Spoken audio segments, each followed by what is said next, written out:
From WBAY TV, coverage you can count on. Action 2 News starts right now with breaking news.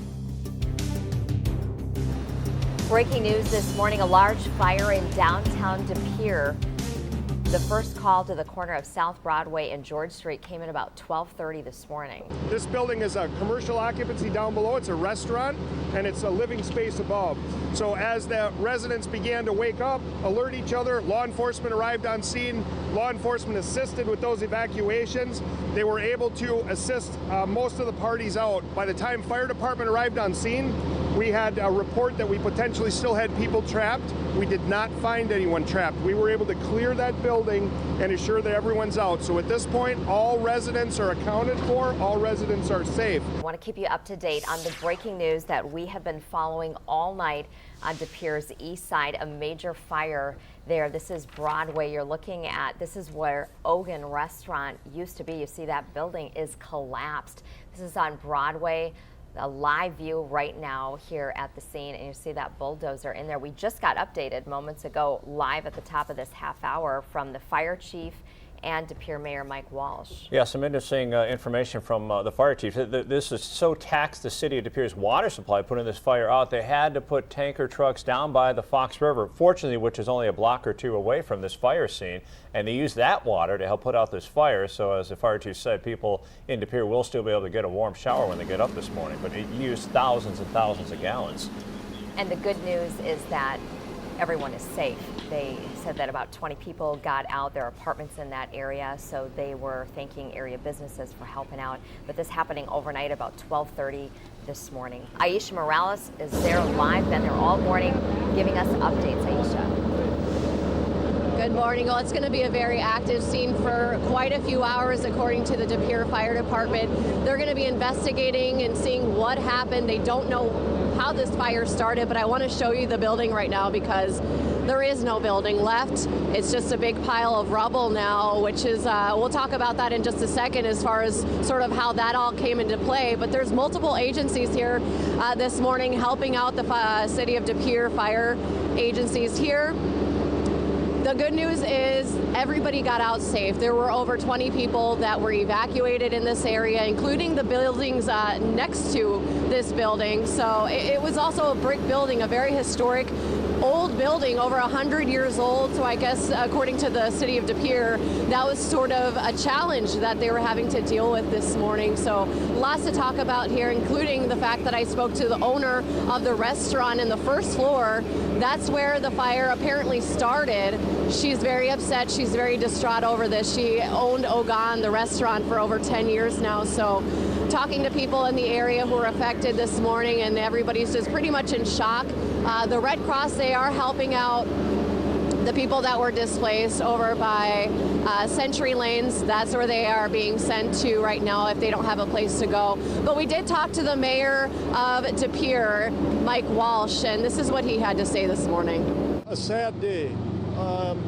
This is a very historic old building, and unfortunately when we have those types of buildings, it doesn't take long for them to go up when there's a fire. And I did mention everybody made it out safe. I did mention that everybody's good and safe. That's the good news. One firefighter did get hurt, and we have Katie Anderson here because she was on the scene first before I was here. You were able to get the video. We just want to hear a firsthand account of what you saw when you first got here. What did you see and hear? Sure. When I was coming over the bridge, you could just see the smoke billowing from one of these buildings downtown. At first, I didn't even know which one it was coming from. But after arriving on the scene, I joined the crowd that was actually standing out here on the corner watching this all unfold. Heavy, heavy smoke coming from the building. You could hear breaking glass, things collapsing, and then at one point you heard a boom. And then a few minutes after that, that's when the flames began to just billow out of the top portion, or which was the top portion of the building. One update, though, that we did get from the health department, who is also over at the Century Lanes that you mentioned, many of the people who have been displaced by this fire have found a place to stay tonight in this morning. A couple people still are at the bowling alley right now, staying on couches, and 2 people are being housed at the Crest Inn, from what I understand, free of charge due to this tragic incident. I think still people are still analyzing whether or not they can get into the surrounding buildings at this point. Yeah, I mean, just talking to a lot of the people, everybody's pretty emotional about this. Just seeing the building just go down this morning. It's affecting a lot of people in the area, and of course traffic, which I know Catherine's been talking about that and what you need to do to get around South Broadway this morning. We'll continue to have updates for you throughout the day. For now, we'll send it back over to you guys. They are brave. They are brave. They try to save material, businesses, and they put their lives to save people or businesses. One business owner who spent the night watching her business burn to the ground, finding time to thank firefighters who responded early this morning, and they arrived to this historic building surrounded by flames. But what this video also shows us is that it was surrounded by those trying to put out the fire and keep the community safe. And as we continue to follow this devastating fire from overnight, it destroyed businesses and homes. We're learning more than 20 people lost everything. This video shows the amount of crews on scene fighting the fire on South Broadway in De Pere. More than 80 firefighters stepping foot out there, getting everyone out safely and preventing that fire from spreading. In continuing coverage, Brittany Schmidt has been out there all day. She joins us with the latest. Brittany? Sarah and Jeff, really within the last 5 minutes, we saw the firefighters kind of take off, but earlier today, the assistant fire chief with De Pere Fire and Rescue said that they will be coming back checking periodically to make sure nothing reignites here in the rubble. From my standpoint, I can still see it smoldering in the middle there, but if we go closer to the ground and look at the rubble a little closer, here's what businesses have lost in the charred aftermath. I can pick out some items like clothes, hangers, maybe a rag, but much of it unrecognizable. Here are the images our Skyview 2 caught this afternoon flying over what's left of the historic building. It was 2 stories, businesses on the bottom, apartments on the top. Officials believe it started in the Ogon restaurant and spread. The decades-old building didn't have any sprinklers, but they were not required to because it was grandfathered in. De Pere's Assistant Fire Chief Johnson said they called in so much help that at one point there were 6 ladder trucks all spraying water at the same time. In his 35 years, he says he has never seen anything like that. But it created an issue with the water pressure in the city.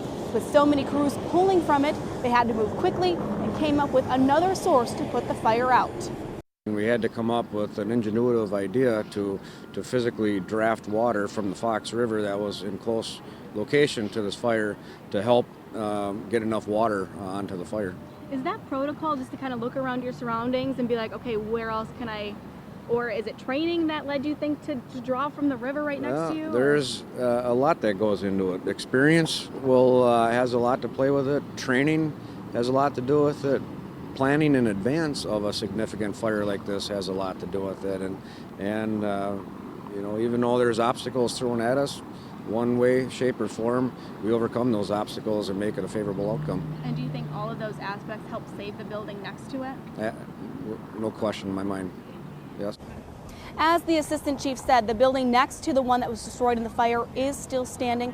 We'll tell you why that is and show you inside the building next door. And believe me, when you see inside the building, you would never have imagined that a massive fire took place outside overnight. We'll show that to you tonight on Action 2 News at 5.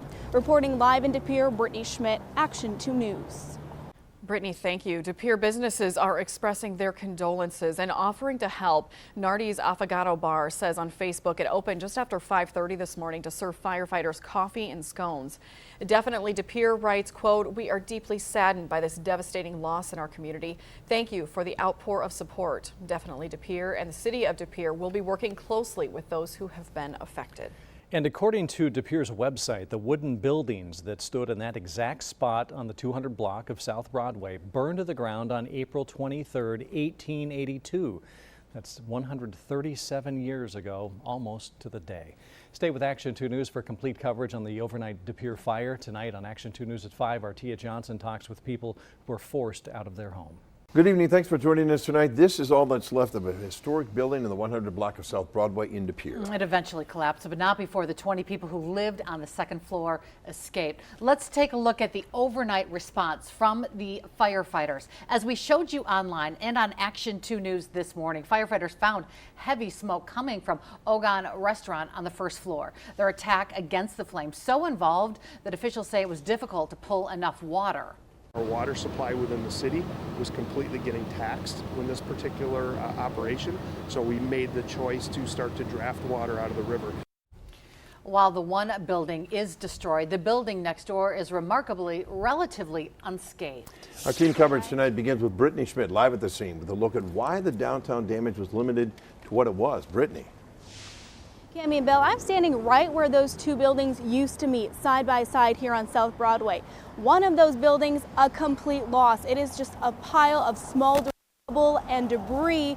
You can kind of see nothing left. But if we move back over to the building that is still standing, this one, if we kind of move up a little bit, I want to draw your attention to those holes up there. They may not look like much, but we're told that those are part of the reason that this building is still standing here tonight. All I can see is absolute destruction and devastation. You're talking about multiple businesses that were operating in this building. De Pere Assistant Fire Chief Eric Johnson scanning what's left of the historic building, mounds of charred wood, melted cups along the road, and people's belongings scattered everywhere. Their lives have turned a 180. Thankful everyone got out safely and that they were able to contain the fire to the building it started in. We used aerial ladders from 6 different fire departments that were up in the air, flowing thousands of gallons of water at this building at the fire to try to keep it from actually burning the entire block. A success in Assistant Chief Johnson's book. Well, as we go up the stairs here, you can really smell the smoke that had gotten into the building. As the building next door still stands. This is what the inside looks of the building next to it. We're actually in the hallway, and besides just a little debris on the ground out here, these walls are completely intact, and Assistant Chief Johnson says that's because of the ingenuity of the design of these old buildings. On the outside of this building, Johnson points out these holes in the wall. He says they played a major role in keeping the building upright. Back in the day, we're smart enough to actually make cuts in the joist. So as the building comes down, they actually pull out of the wall. You can see that. Had they not done that, when this building came down, it would have pulled that wall down too, and we would have got basically a dominoes effect. It's actually an angled cut. So when these big floor joists pull down, there's some leeway there, and they physically pull away rather than pull the wall with it. Johnson says those hidden holes, the wind direction, and the amount of crews on scene saved the rest of the block. No question in my mind. Yes. Although they were able to save the building, the apartments inside are damaged due to the firefighting efforts to put out the fire overnight. And Tia Johnson actually talked to some of the people directly impacted by the fire. Tia, what did they tell you? Well, Brittany, we've been out here all day and people are still trying to grasp what actually happened to this historic building. I spoke with a lot of people that were sad, crying, hugging one another because they have to start over again. One of the many businesses inside the historic building was a massage booth. I was able to chat with Cassandra Jaquette, the licensed massage therapist who is still in shock.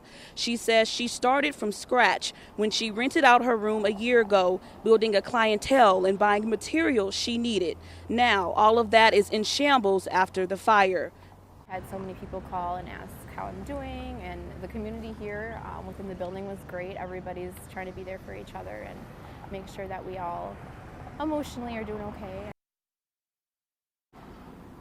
Now, I did speak with employees at Definitely De Pere who are meeting with city officials today to come up with a plan for these tenants. Reporting live in De Pere, Tia Johnson, Action 2 News.